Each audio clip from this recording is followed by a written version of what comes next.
Hi everyone and welcome, this is the Apostate Prophet. Sometimes I really think there is something wrong with Western people and what they have become. A Christian person could say something like, I believe that a marriage is between a man and a woman, and already many people completely lose their minds. In America, people lost it because a Christian baker didn't want to bake a cake for a gay wedding. Yet, when a Muslim suggests that homosexuals should be executed in the most horrible ways, people seem to just ignore that. Maybe because it's Islam and you don't want to be Islamophobic now, do you? Daniel Hakikachu is a relatively popular Muslim apologist in America who has a very traditionalist Islamic perspective, and he's not shy from sharing his terrible ideas very openly and directly. Don't get me wrong, he doesn't have very exceptionally extreme beliefs. He's simply honest about them. Recently, Daniel shared this joke on Twitter. Oh man, I missed the International Day Against Homophobia. The best way to celebrate such a beautiful, momentous, important day is the Muslim way. Recreational base jumping. At first glance, this sounds like a very edgy joke. But Daniel Hakikachu here and his little Islamic pawns are not just trying to provoke people by being humorous. Their humor actually reflects what they believe in. For all those who somehow still don't know, homosexual intercourse is punishable by death in Islam. Daniel Hakikachu here is referencing the Islamic punishment to execute gay people by throwing them off a high place and making their punishment a spectacle for people, so that they are scared and don't do the same. Because Allah is the most merciful, most kind. He goes on enjoying the idea of executing people by adding, nothing shows solidarity for LGBT like extreme sports. Since I am aware that he's not just joking, but packing something very terrible as a joke in order to get away with it, all I wanted to say was, you're an evil piece of shit. Whereupon he replied to me saying, don't feel left out, Apostate Ridvan. We have special activities to celebrate International Apostate Day too. And his little fans found that very funny. He's referencing the killing of apostates like me under Islam, a law that has always existed in Islam and which is still theoretically or practically, legally or socially in place in many Muslim countries.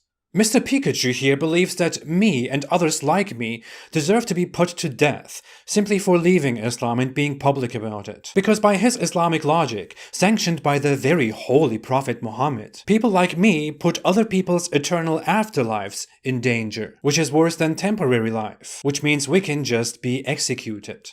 If me and Ali were apostates and it was discovered that we're apostates, what would happen to us? You'd be detained. You'd have 3 days to change your mind. If you didn't do that, then it would be capital punishment. But you're advertising, you're speaking about leaving the religion, and that threatens everyone's afterlife. If you think it through, it does make sense. If you look at it from a very severely wicked Islamic perspective. But then again, it also makes sense that we should maybe ban Islam, considering that it logically justifies the killing of people who refuse to believe in it, or who made sexual choices that are contrary to the high moral values of Islam. In fact, last year, when the tiny nation of Brunei was about to implement the death penalty for several crimes like homosexuality, Daniel Hakikachu wrote an article titled Salute the Sultan, Brunei reinstates hudud for sexual deviance. Hudud refers to Islamic punishments. It says things like, if you have had a rough week or are feeling down in the dumps, I have just the news to cheer you up. The Muslim country of Brunei is implementing hudud to crack down on sodomites and fornicators. The article calls gay people rectum sex enthusiasts. LGBT, I call them rectum sex enthusiasts. Rectum sex enthusiasts. Rectum sex enthusiasts. Rectum sex enthusiasts. He ends his article sarcastically telling fellow Muslims to visit Brunei and attend a public caning there to see Islamic justice in action, and laughs about the outrage by Western people and media. The article could even be mistaken as satire. It sounds unreal. It is not. He seriously justified it and explained before and after that he stands by Islam's traditional rulings. And he seriously means what he says. There is something I find very disgusting here. If Western people do very mild things, like talk about the serious problem of grooming gangs, talk about immigration, talk about Islam, They may be permanently banned from platforms like Twitter or Facebook, or be censored on YouTube. Yet if someone named Daniel Hakikacu, who is the wrong kind of Daniel, who is an American Islamist with Persian origins, advocates for the killing of people for their beliefs and sexualities, no one cares. In fact, he shared his article, which applauded Brunei and called for the Muslim world to follow suit, on social media. And all that happened was that his post was deleted on Facebook, and he got a meager 7-day suspension from Facebook. I was really shocked that I was banned for 7 days for posting this. That's extremely authoritarian and controlling and tyrannical. Imagine that. Islamist Pikachu here advocates for the elimination of free speech and the execution of blasphemers, homosexuals, and apostates, but he finds a 7-day suspension on Facebook tyrannical.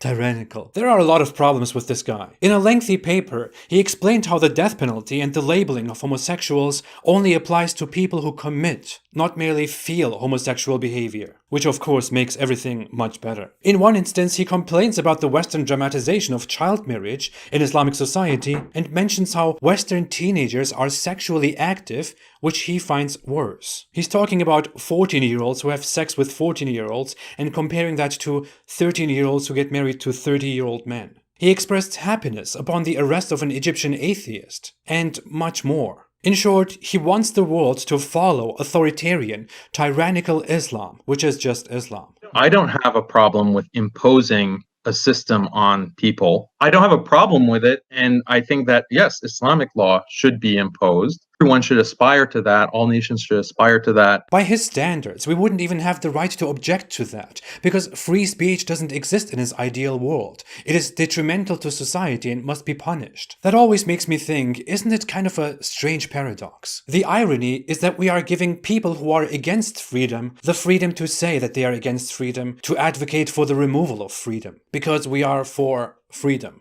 What caught my attention is that as I was looking through Daniel Hakikacu's history, is that a certain Muslim convert and researcher known as Justin Parrott once commented this on Daniel's post after Daniel shared a conservative media report about himself. This is why many scholars have told you privately and publicly to tone it down and stop using inflammatory language. You literally handed an anti-Muslim outlet free propaganda to use against our community. Allah Mustaan. Which means Allah is our helper. Justin Parrott tells him that Muslim scholars have told him before to tone it down because they don't want Daniel Hakikacu to endanger the Muslim community by being very open about his Islamic beliefs. Justin Parrott is also a researcher at the Yaqeen Institute, an Islamic institute in America, which sugarcoats its articles and messages and uses current issues in order to spread Islamic propaganda in America. The institute nevertheless sticks to common Islamic teachings, such as the justification of Muhammad's child marriage, death penalties for apostasy and homosexuality under an Islamic state, the justification and defense of Islamic slavery, and more. And now, guess what? The founder and president of the Yaqeen Institute is Omar Suleiman, who was invited by the Democrats to the US House of Representatives for the opening prayer on May 9, 2019. Which the Yaqeen Institute posted on its YouTube channel. Dear Democrats. And guess what? Daniel Hakikacu here was a member of the Yaqeen Institute in 2016 and 2017 before he left the institute and started a war with them. Because he accuses the Yaqeen Institute, like many other Islamic institutes and organizations, of twisting Islam and sugarcoating Islam for public sympathy. And Daniel Hakikacu had his same radical, insane beliefs long before he joined the Yaqeen Institute, long before they made him a member. There is so much to unravel here, but I will go into that very soon. Hopefully before the Democrats get to me. Just kidding, I'm not after conspiracy theories here. Unless I disappear, in which case... I just want to finish this with Daniel Hakikacu's response To Justin Parrott. Before you are directed to delete this comment, let me just say that this is exactly the attitude that Christians and Jews took with their religion before their religions were thoroughly secularized, and now some confused Muslims, led by scholars, are trying to follow suit. According to them, we are supposed to tone down, that is, hide Islam or outright distort it, so that those mean non-Muslims won't criticize us. Allah says, "And never will the Jews or the Christians approve of you until you follow their religion." Say, "Indeed, the guidance of Allah is the only guidance." If you were to follow their desires after what has come to you of knowledge, you would have against Allah no protector or helper. By the way, many scholars, not suffering from an inferiority complex, have told me publicly and privately to keep it up. Don't pretend you and your friends speak on behalf of all scholars. It really says it all, doesn't it? I want to thank Daniel Hikikachu for his refreshing honesty, which is rare among the Muslim apologists and scholars. Of course, I don't want to thank him for the things that he actually believes in and is honest about. Maybe I should invite him for a questions and answers session on my channel, where he could clarify his beliefs for himself. Or maybe I should just let him talk, as he already makes Islam look bad, as Islam is. This is a perversion. This is something that is vile. For now, thanks for watching. I will be back with more of these. Seriously, the time has come to address these people. Thank you so much. Have a great day and stay away from Islam.